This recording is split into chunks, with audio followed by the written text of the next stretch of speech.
This summer, Instacart presents famous summer flavors coming to your front door. Or pool.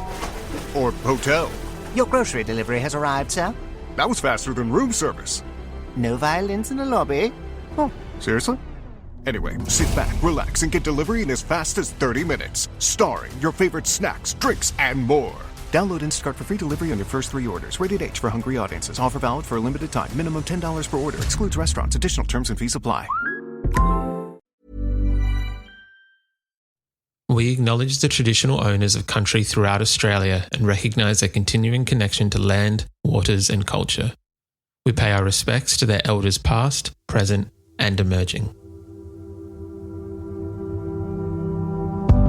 Welcome to This Song Is Yours, a music podcast where we chat to a new guest each week, talk about their lives and creative endeavours, and talk to them about some of the music they love. Our show works by chatting to our guests about music, but also getting them to make you a playlist of the songs they love. You can find the link to our playlist in the show notes. Welcome to episode 94. I'm your host, Simon Fink. Our guest today is Birdz. The Melbourne rapper has just announced his forthcoming second record, Legacy, and has released the single Legacy Part 2 in celebration. In today's episode, we're speaking with Birdz about having your own video game, the importance of family and legacy, and working with Missy Higgins. Here we go. Our guest today is a proud Butchulla man and rapper. Having released singles Fly and They Don't Know earlier this year, he's just announced his second studio record, Legacy, and has celebrated the announcement by releasing Legacy Part 2, featuring Missy Higgins. Please welcome to This Song Is Yours, Birdz. Good morning, sir. How are we? Morning. Good, thanks. Thanks for having me. My absolute pleasure. Thank you very much for joining us. We were just discussing a second ago, you are joining us from Melbourne today. How is Melbourne? Full disclosure to people listening, this isn't recorded on the day. There was a bit of an earthquake this morning. Yeah, pretty wild. It's crazy. I think I might have experienced something like an earthquake or, something like that maybe once in my life. But this morning was pretty significant. We're in a building and we're on the 7th floor. So it felt like the whole building was swaying. It was pretty crazy. Just me and my son. Yeah. That's slightly scary. I don't know how I'd go with that. Yeah. I think it was funny. My son was a little bit excited. He thought he had superpowers, but there has to be some silver lining to the earthquake, right? That's it. Yeah. Before we get into the new single, we are here to talk about Legacy, and I do want to talk about that in a sec. But the one thing I kind of wanted to start today off with was you've joined an elite club that not all musicians or artists get to do. You've had a video game made with yourself in it for the previous single, They Don't Know. How was that? What was that experience like, having a video game made where you can kind of play as yourself? Yeah, it was pretty crazy. It's I love playing games and video games and stuff ever since a kid. And, it was just kind of cool. The label came to me with the idea for the song and, we got to sort of design what I was wearing and what I kind of looked like. And, it's real retro style, but you can still make it out, which I think, added to the character a bit. And, it was a lot of fun. That's very cool. I just wanted to, address that to begin with, because it is, it's not everyone gets to do it. So it is a very cool little, unique kind of thing to be able to do. Why we are here today is to talk a range of things, but we're talking about Legacy, which is the new single, which is out now. Congratulations, man. This is a gorgeous track. Oh, thank you, man. Yeah, it feels good. It's for me, it's one of those special ones. Yeah. 100%. I can imagine that it is quite dear to your heart. It deals with family. It deals with, well, for lack of a better term, legacy, what we leave behind. And it does feature the one and only Missy Higgins on the track. Yeah. which is very cool. When I saw that, I full disclosure, been following and love your music anyway. And then when I kind of got this track sent to me and saw that there was another name on there, it was just like, oh, well, this is like a cake on a cake. This is just brilliant. Yeah, nice.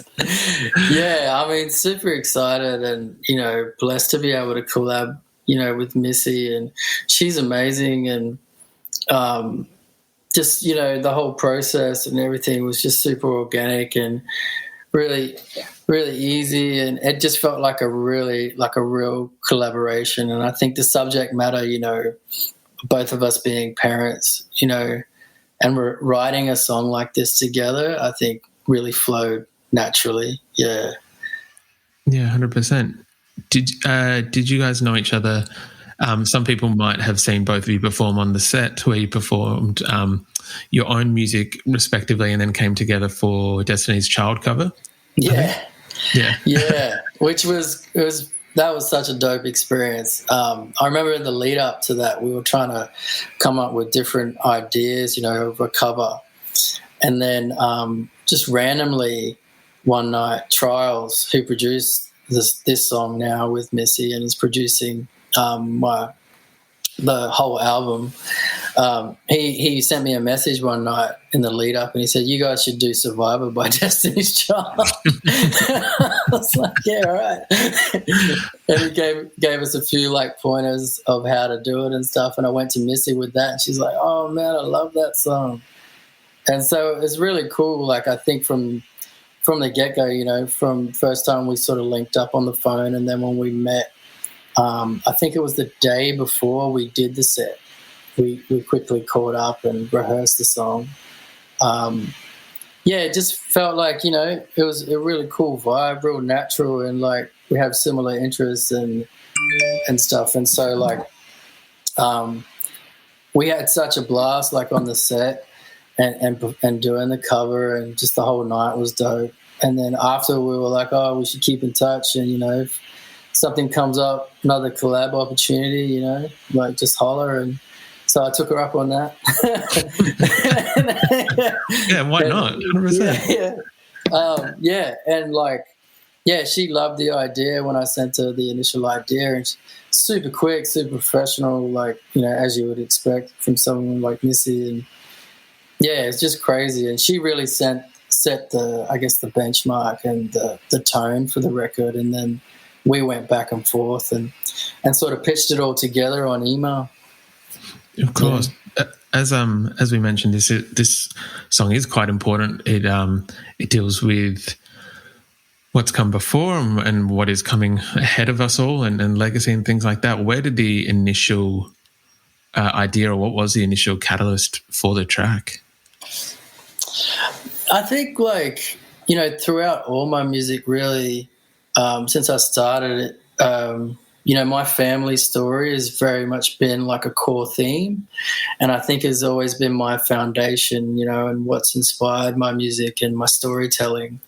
I think that's kind of how I see hip hop, and my role in hip hop is very much storytelling and sharing my story. And I see it as a platform to be able to just have no filter and no censorship, just to say whatever I want, and no one can interrupt me. And so I've always loved that about hip hop, and that's always, again, what's felt most natural for me. I think now, with my last project, which was Place of Dreams, I did a song called Black Child, and that was sort of in this similar, I think that was really the spark for where I'm at now. It was a bit of a turning point for me where I really started thinking more so about family, and up until that point, sharing a lot about our history.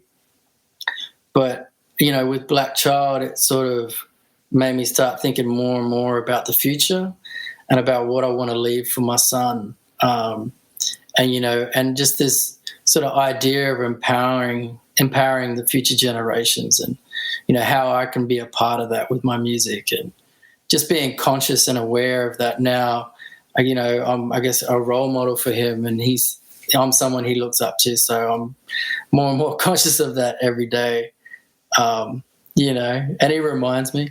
But, really trying to put that into my music, I think. And I think that's what Legacy does, wholeheartedly.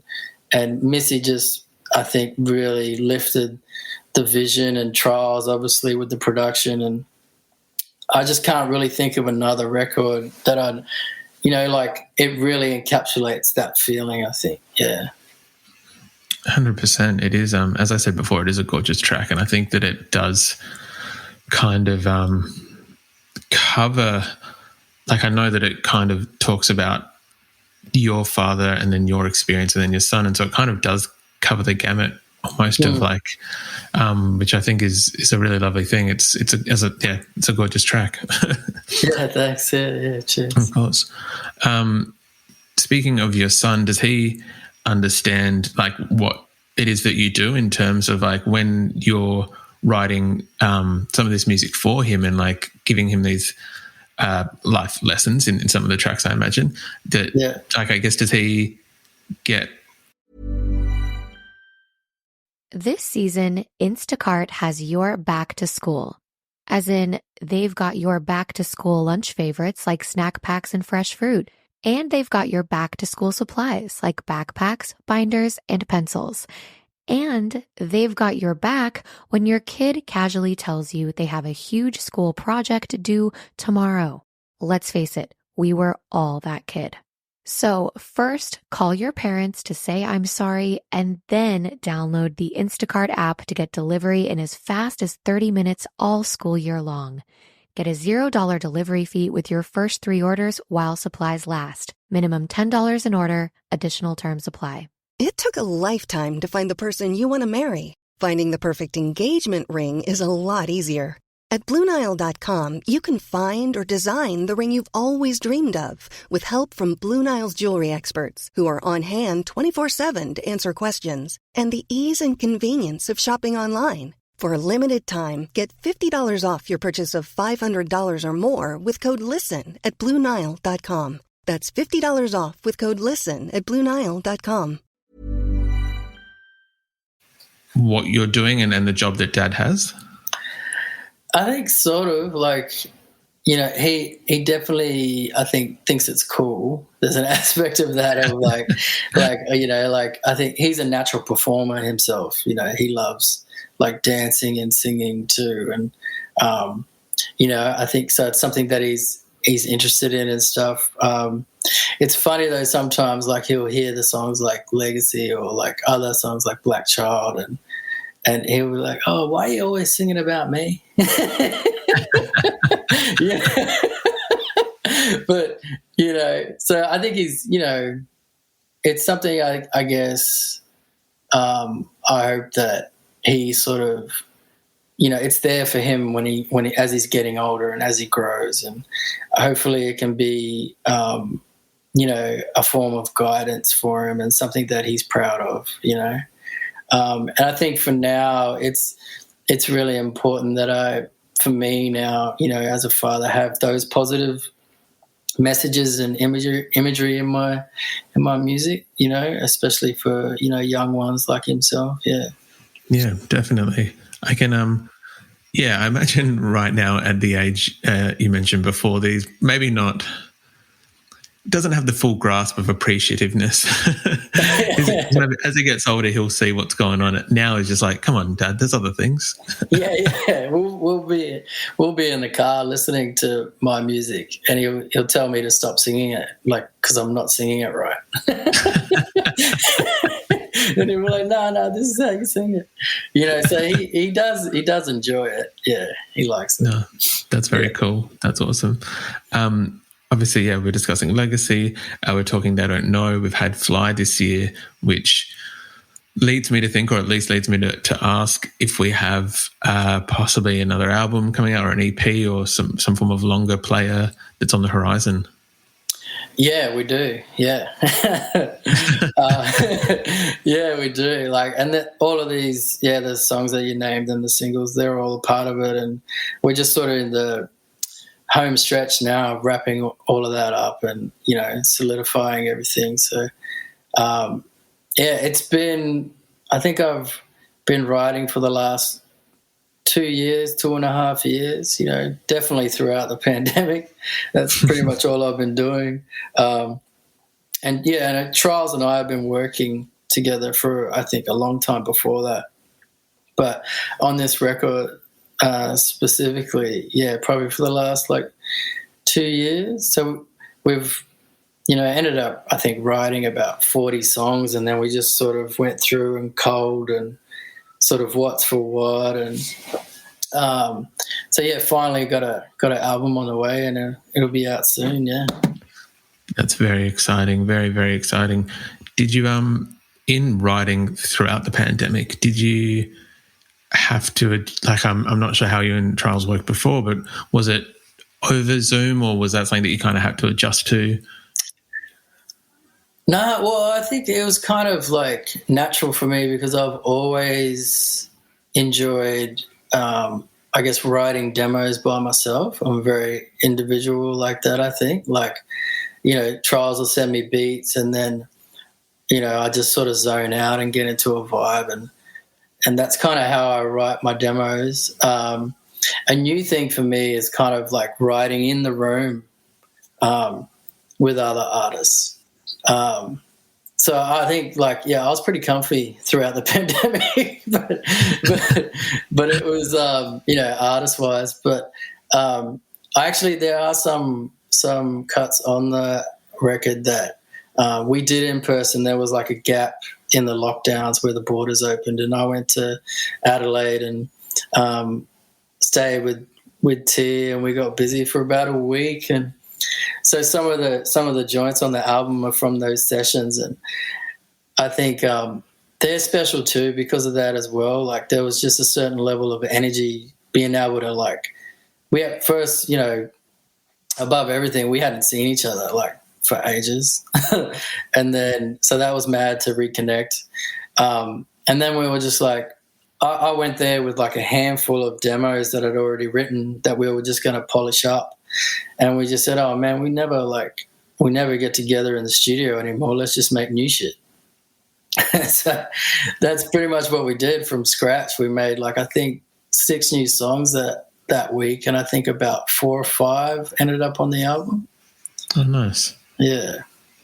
Is it something that you could see yourself possibly leaning into more, given the opportunity?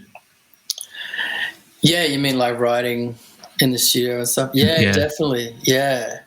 And I think songwriting in general is something that I'm really excited about. I love collaborating, and I think especially love collaborating with other songwriters and singers. And I get just as much fulfillment out of writing something for someone and getting them to sing it so they can make it sound mad.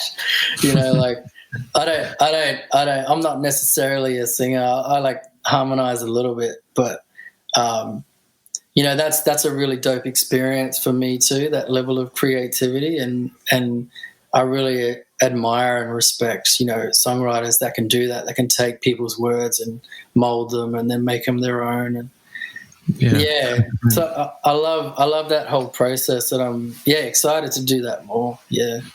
No, that's very cool. Is there anyone, obviously we're just speaking about Missy, but is there anyone else that you'd love to kind of collaborate with at any point, both realistically and we can do dream list as well? Yeah. Oh man. Yeah, I think there's a few. It's kind of hard to think, to be honest, when you put it on the spot.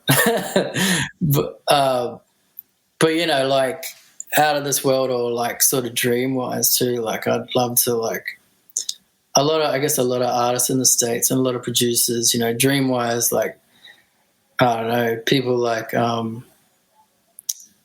you know, I'd love to work with Kanye. I'd love to work with Dr. Dre. All those you know. those elite, you know. You know, and I don't know, it's really hard actually, but I love artists, songwriters too, like Anderson .Paak and that kind of vibe, and different R&B artists.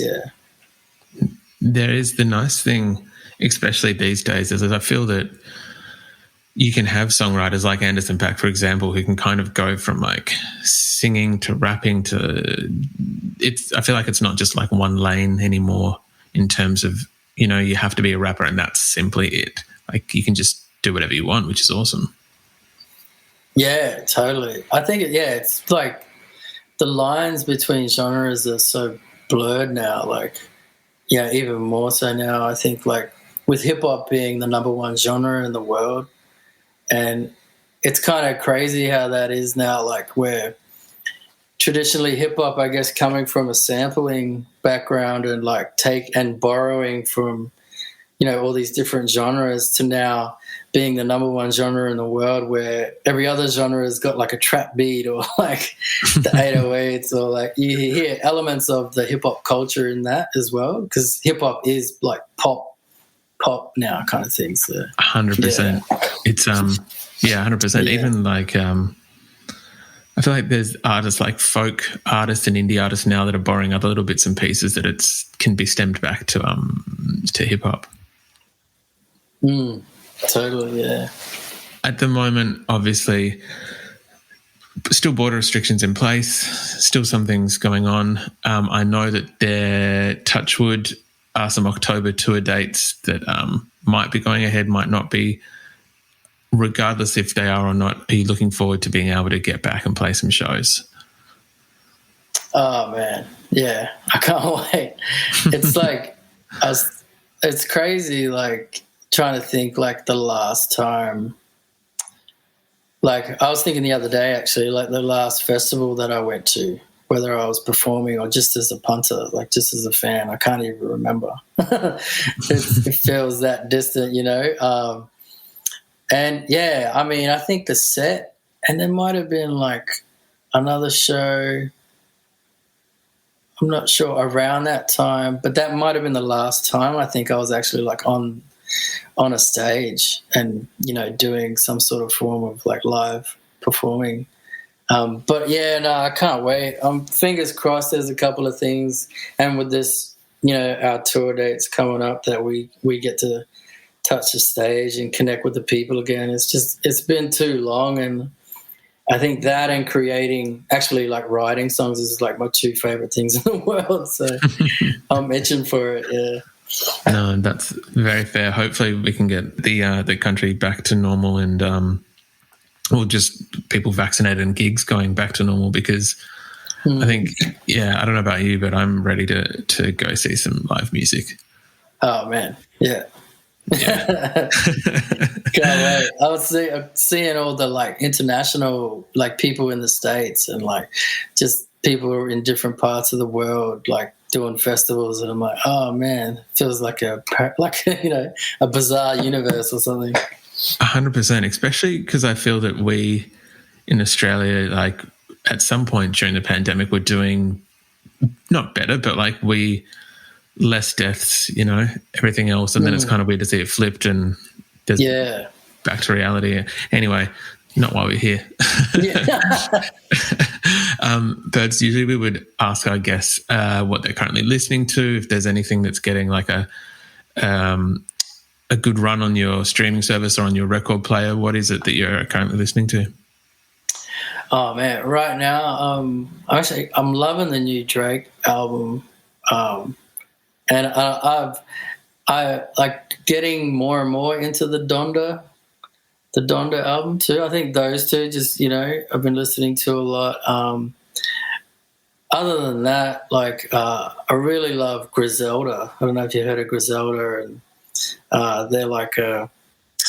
they're from Buffalo, New York, and it's kind of like a crew. So it's like West Side Gun, Benny the Butcher, and Conway the Machine. Yeah, and they're just like sort of just real like remind you of that golden era hip hop kind of thing, and yeah, super dope into those. And J. Cole, big fan of J. Cole. Yeah, nice. Those are some pretty solid picks, I'd say. Those are some pretty big albums at the moment. Yeah. Birdz, thank you very much for your time today on the podcast. I do appreciate it, and congratulations on Legacy and Legacy featuring Missy Higgins. No worries. Thanks so much for having me.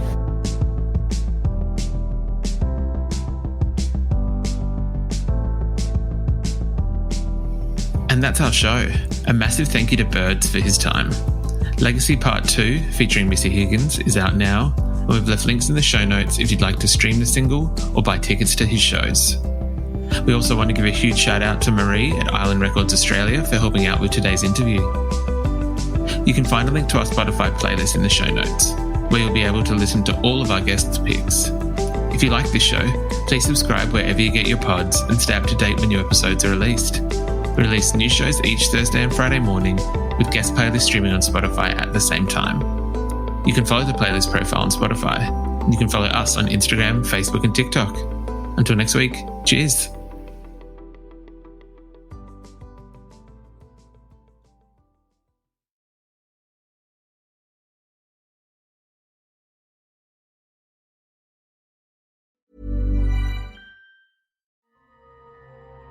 The most powerful designer drugs are the digital ones we use daily. And we get high off them. One touch, tap, like, scroll at a time. You know, just like tech creators want us to. Use digital without digital using you. Learn more at sync.ithra.com.